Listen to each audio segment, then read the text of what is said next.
Der bekannte amerikanische Journalist I.F. Stone hat einmal gesagt, dass alle Regierungen lügen und man ihnen nie glauben sollte. Stone meinte nicht, dass die Regierungen immer lügen. Aber wir sollten nie glauben, dass das, was eine Regierung uns sagt, automatisch wahr ist. Denn wir haben die Verantwortung, hinter die Fassade zu blicken. Wenn wir die Tricks durchschauen, mit denen man versucht, das Schlachten schön zu reden, dann hat der Wahnsinn des Militärs, wie Martin Luther King es nannte, keine Chance. Wenn wir erkennen, wie viel Leid das Blutbad bedeutet, können wir den Lauf der Dinge ändern. Aber die Suche nach der Wahrheit ist nicht leicht und braucht unsere ganze Hingabe. Into targeting to see that the precise targets are struck and that other targets are not struck is as impressive as anything anyone could see. The care that goes into it, the humanity that goes into it, to see that military targets are destroyed, to be sure, but that it's done in a way and in a manner and in a direction and with a weapon that is appropriate to that very particularized target. The weapons that are being used today have a degree of precision that no one ever dreamt of.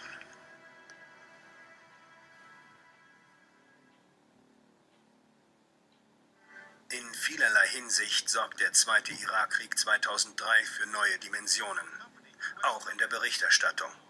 Mit dem sogenannten Einbetten von Journalisten hat die Beeinflussung ihren vorläufigen Höhepunkt erreicht.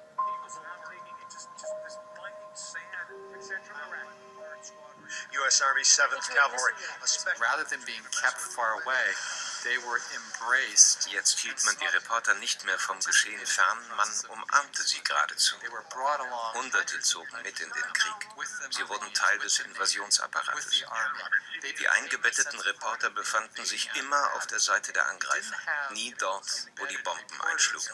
With people who were being bombed, you only had embedded reporters with the bombers. Last night, a tremendous light show here, just a tremendous light show as we were watching. And it was through the eyes of the invaders that so much of the reporting was done. Alles wurde aus der Sicht der Besetzer gezeigt. Die Korrespondenten der großen amerikanischen Sender ließen uns noch dazu wissen, wie eng verbunden sie mit den Soldaten waren. Manche sagten, ich würde alles für sie tun und sie alles für mich. Kameradschaftsgeist als Triebfeder der Berichterstattung. We had guys around us with guns, and they were intent on keeping us alive because they said, "You guys are making us stars back home, so we need to protect you." That's very nice. Das ist sehr nett, hat aber nichts mit unabhängigem Journalismus zu tun. Das Einbetten der Reporter ist nur ein neuer Trick im alten Spiel der Kriegspropaganda.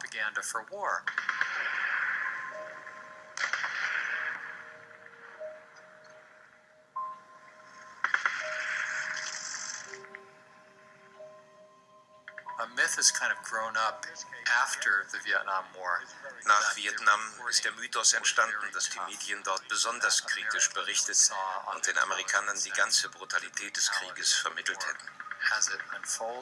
Viele meinen, es sei das Beste, zu diesem Standard zurückzukommen. This is what the war in Vietnam is all about.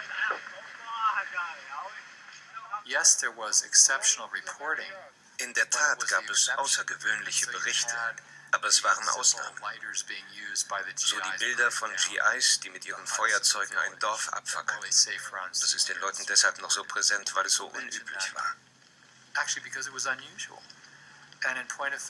Eigentlich sah man recht wenig von der maßlosen Gewalt dieses Krieges im Fernsehen. Besonders wenn amerikanische Soldaten für die Gräuel verantwortlich waren. Ein großes Tabu ist generell die Berichterstattung über das menschliche Leid. Bomben und Raketen, die vom Steuerzahler finanziert wurden, richten unermessliches Leid an. Sie verstümmeln und töten Menschen.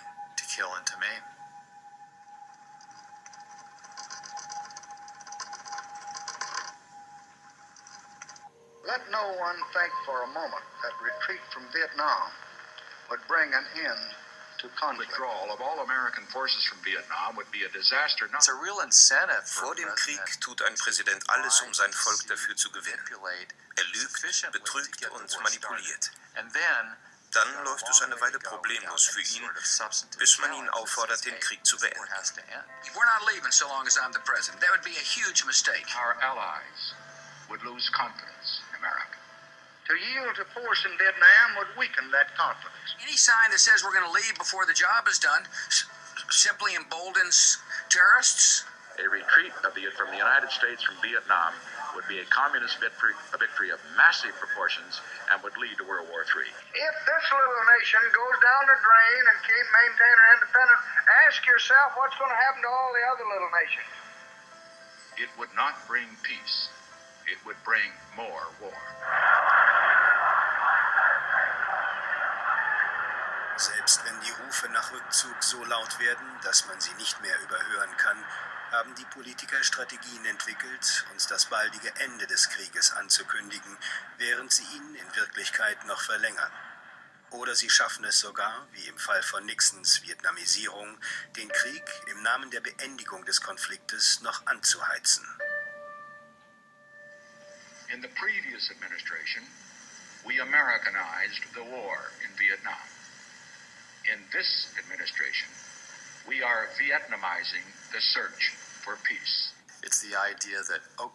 Nun, da der Krieg unpopulär geworden ist, zieht man ein paar US-Truppen ab und überlässt den Verbündeten vor Ort die Verantwortung. Our strategy can be summed up this way. As the Iraqis stand up, we will stand down. Das vermittelt den Amerikanern, wir werden auf jeden Fall da rausgehen. Es ist nur eine Frage der Zeit. Der Fokus der Medien liegt immer auf unseren Soldaten. Die Leiden der zivilen Opfer werden uns kaum gezeigt. 1968 tritt der einflussreiche CBS-Moderator Walter Cronkite vor die Kamera und stellt sich massiv gegen die Regierung.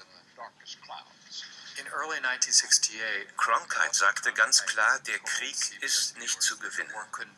It seems now more certain than ever that the bloody experience of Vietnam is to end in a stalemate.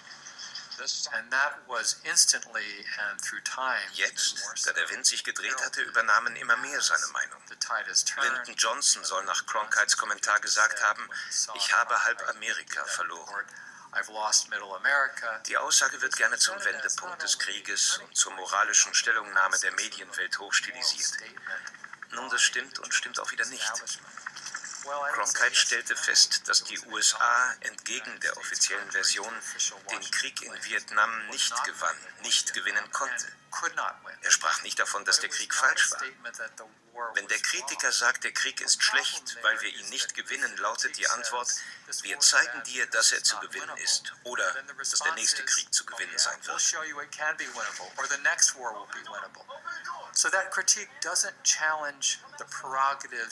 Diese Kritik stellt nicht das Recht auf die Aggression an sich in Frage.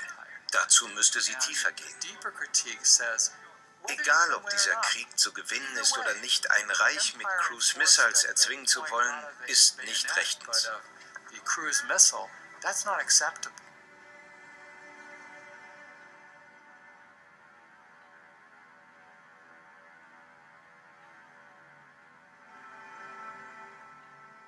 Während der letzten 5 Jahrzehnte haben wir eine Reihe von militärischen Interventionen erlebt. Unser Militär ist einmarschiert, hat Länder bombardiert und sie über lange Zeit besetzt gehalten. Immer wurde uns gesagt, es geschehe mit hehren Absichten und immer wieder haben junge Amerikaner und zahllose andere Menschen mit ihrem Leben dafür bezahlt. All das gilt auch heute noch. Die Dynamik ist immer dieselbe, bei der Besetzung des Iraks oder bei möglichen Zielen wie dem Iran. Und die Zukunft wird dasselbe bringen, wenn wir nicht begreifen, wie der Krieg in unsere Köpfe gepflanzt wird. Die Medien haben geglaubt und uns glauben gemacht, dass die Außenpolitik vom Präsidenten gemacht werden sollte. Dieser kluge Kopf im Oval Office hat alle Informationen. Er weiß mehr als wir. Das amerikanische Volk spielt keine besondere Rolle. Es hat nicht die Fähigkeit, mit so einer Situation umzugehen. Das gilt für den Vietnamkrieg, aber auch für spätere Konflikte. Im Kongress hat es immer wieder einzelne Stimmen dagegen gegeben, aber sie fanden keine Plattform in den Medien. Auch wenn heute klar ist, dass sie richtig lagen. However difficult this vote may be, some of us must urge the use of restraint.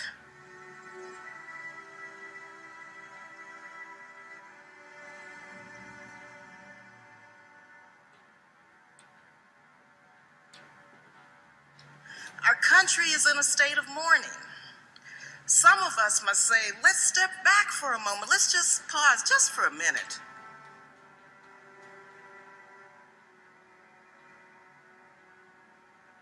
And think through the implications of our actions today so that this does not spiral out of control.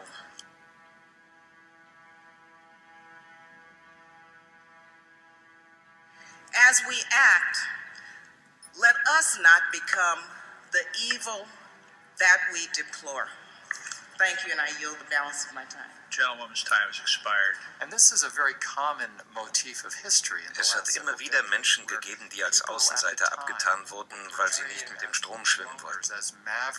Oft hat sich herausgestellt, dass sie als einzige den historischen Moment richtig eingeschätzt haben. We gotta back our president. Since when? Do we have to back our president, or should we? When the president is proposing an unconstitutional act.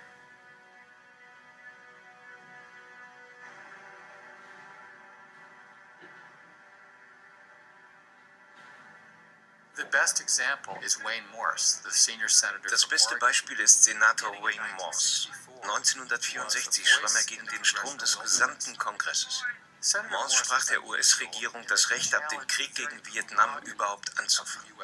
Denn, so sagte er, es ist Sache des amerikanischen Volkes, über die Außenpolitik zu entscheiden. Senator, the Constitution gives to the President of the United States the sole responsibility for the conduct of foreign policy. Couldn't be more wrong. You couldn't make a more unsound legal statement than the one you have just made. This is the promulgation of an old fallacy that foreign policy belongs to the President of the United States. To whom does it belong, then, Senator? Belongs to the American people. All right, and then our constitutional fathers made it very clear. Where does the President fit into What I'm this saying in the responsibility scale? What I'm saying is, under our Constitution, all the President is the administrator of the people's foreign policy. Those are his prerogatives.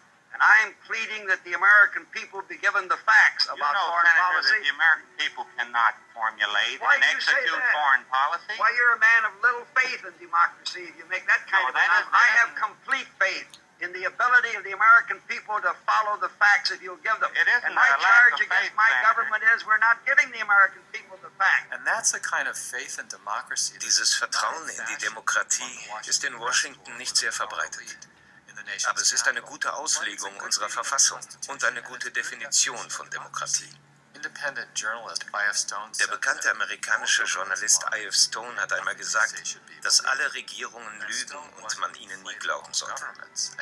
Stone meinte nicht, dass die Regierungen immer lügen.